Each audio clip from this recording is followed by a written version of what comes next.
Yo, what is up Zombie Nation? It's your boy Dame and I'm back with a brand new episode of your source for cut zombies news, zombie information and everything that you need to know about zombies. I'm feeling so hyped today that I could go straight wolfie wrapped on your ass right now with the light goals, but I'm not gonna, so if we could just calmly go down there and beat the hell out of that like button. Yes, let's get 115 likes on this video, guys. You know the drill. Smash that thumb and make it blue. I am all out of puns and straight fresh out of jokes for today's video. So without further ado, let's get straight into that news. The first story today will be my neighbour if you don't stop banging the same damn nail for 2 hours in a row. But all jokes aside, I said I was out of jokes, but I got one joke. But all jokes aside, the first story today, 60 million. Yes, you may have seen a reference in and about the maps in Infinite Warfare Zombies, in Zombies in Spaceland, and Rave and the Redwoods. The number 60 or 60 million. If you don't know, I'm going to tell you exactly, and I'll give you a few examples of where 60 and 60 million actually pop up within the game. I want to give a big shout out to my main man, Stale Bread. He did source these images for me this morning. Really took a big load off me, so thank you Stale Bread. Make sure to go show him some love. YouTube link will be in the description. So the number 60, in Zombies in Spaceland we have a calculator. You know the calculator you have to get to build the actual SETICOM itself. Well, the calculator has some digits on it and those digits read 60 million. There's your first one. The next one is a character chore. I can't believe I actually managed to say that. I've been practicing that word all morning, but there is basically a drawing with a character on it, and within a speech bubble on that character it says 60 mil. You know, a short term for 60 million. Not only that, if you go into Ghost and Skulls 1 on Zombies in Spaceland, on different games you get different setouts for the actual skulls themselves, and on one particular set of skulls it actually reads the number 60. And there's also the same on Rave and the Redwoods as well. Now there's not as many as the references, or not as many as we find as the number 60, but there is Ghost and Skulls 2 and there is a reference for number 60 in that as well. There's all images on screen, you've probably seen them all as I've been talking of. So 60 or 60 million, where does it come from?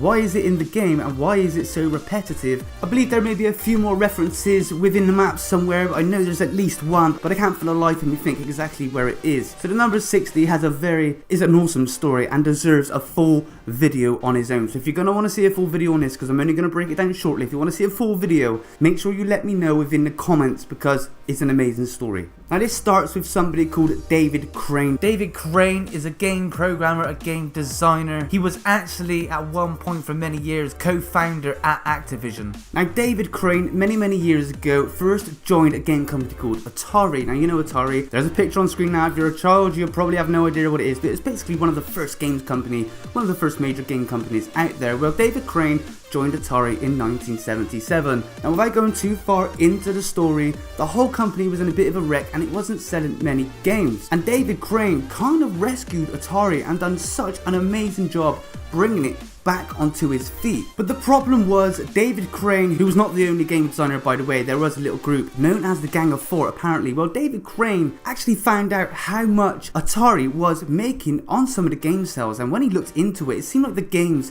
that himself was making was generating over $20 million in revenue, yet David Crane was only getting about $20,000 salary per year. Now of course this rang alarm bells in David Crane's mind, and all that David Crane wanted was a bit of recognition and a little bit of the royalties from the actual games that he was making. I mean, he was putting most of the work in with his little gang, and he made a substantial amount of games for Atari that actually sold. Now there was a memo floating about, and within this memo it said that David Crane actually went to the president of Atari and asked for a little recognition and a fair compensation. Well, a guy called Ray Kassar apparently looked them in the eye and said, "You are no more important to Atari than the person of the assembly line who puts the cartridges in the box." Now you guys pretty much want to know the number. You're going to know the number. David Crane actually sold 60% of their $100 million cartridge sales for a single year. That was the amount that David Crane and his crew, the games that they made, that's how much they sold. It was 60% of $100 million, which equates to $60 million. After Ray Kassar said that they were pretty much worthless to the company, even though they were responsible for 60%, $60 million worth of games, David Crane got up, took his crew and left, and Activision was born. David Crane and one of his friends Miller actually started Activision in 1979. And the number 60 that you are seeing referenced throughout the maps, I believe, is a huge dig to the president of Atari. Just a big, like, look where we are now. Yeah, we made it from the bottom, now we here. I don't know about you, but I'm pretty much sure that the number 60, the mini Easter egg, number 60, is sold from this point. Guys, if you want a full video on this was even a long story for this news video, but I can go into so much more detail about this. Not going to go on any more longer about this one, but if you want a video, let me know in the comments down below. Right, the next story today is a weird one. Bear with me on this. Now, it was posted on the COD Zombie Reddit and deleted pretty damn quick. It was posted by the user of, we don't know because it was deleted, but it reads, a Reddit user posted this link in the video. You can see a bloody Yeti eye along with a laser making a sound I've never heard before. Now, this intrigued me a lot. So I went onto the clip, I went all the way to the end to look for this so-say eye, and it was a freaking Coke can. So kind of that's where it ended for me. I thought no more of this clip, put it to bed and got on with my day. Later that day, the same video was tweeted to me by a user called Zach Beatrum or Bootrum. Dude, thanks for tweeting at me. And I kind of dismissed it instantly, saying, yeah, I've already seen that it's a Coke can. And he said, no, look closer and look carefully and listen. Now this is crazy because somebody posted this up for one kind of Easter egg kind of thing. It wasn't there, but we actually found something within this clip that the kid didn't even mention. Now I'm going to play it very, very slowly, and as you can see, he gets an orb flash, which is really, really strange. Now it's not in the same place of the actual bullet that hits, because the bullet that hits the target, but then you get the light orb or the blue orb. And yes, you know what it's like with orbs. Okay, orbs, they're suspicious, we never knew what they are. They could be lighting glitches, but I've never seen it ever in my life on Zombies in Spaceland. But when he hits the second target, there's a sound that I really never have heard before. I haven't played Zombies in Spaceland now for a few days, but I'm pretty sure I've never heard this sound. I'm going to play the actual clip so you can hear the sound. Here we go.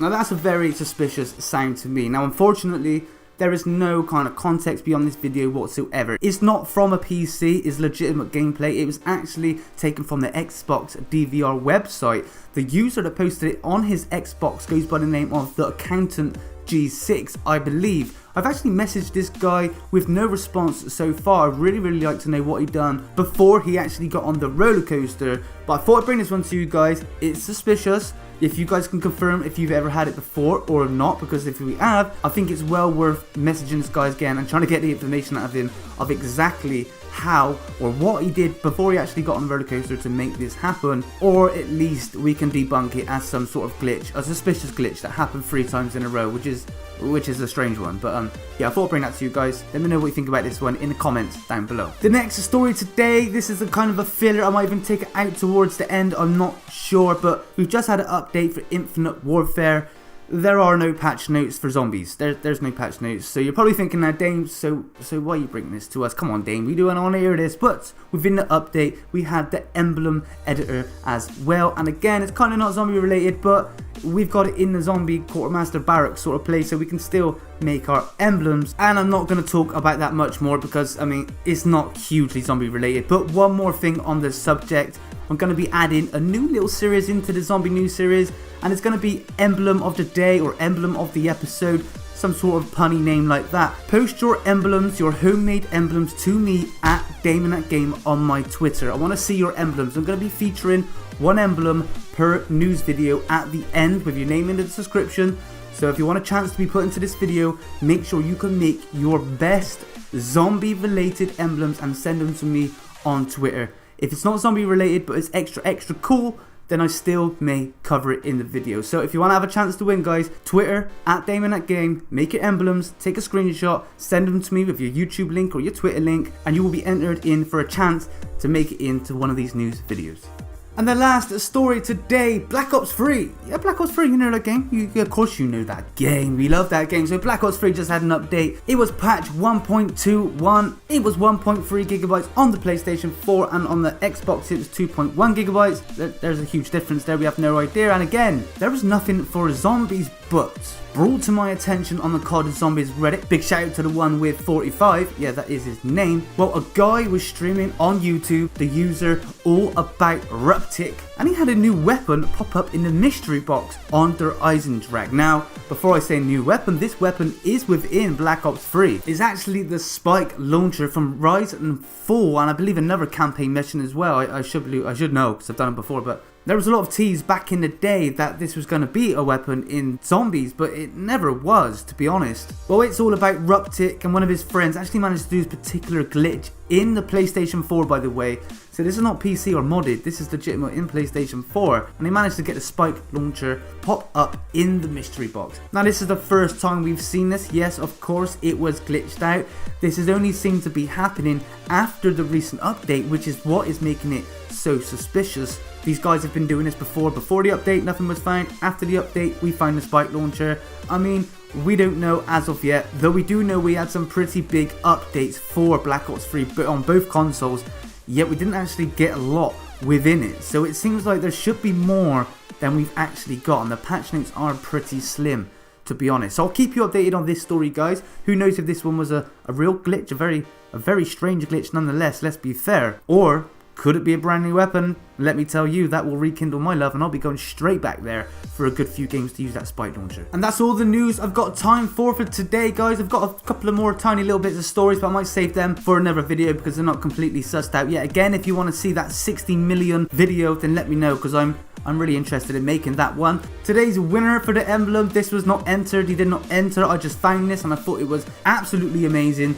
so I'm gonna feature it in today's video to get the ball rolling. Again, if you want a chance, tweet me at DameAndThatGame with your best zombie inspired emblems for Infinite Warfare Zombies. The winner of today is Redzilla. Here is the picture, looking pretty damn cool. It is a cool looking version of the slasher. I love it myself, absolutely love it.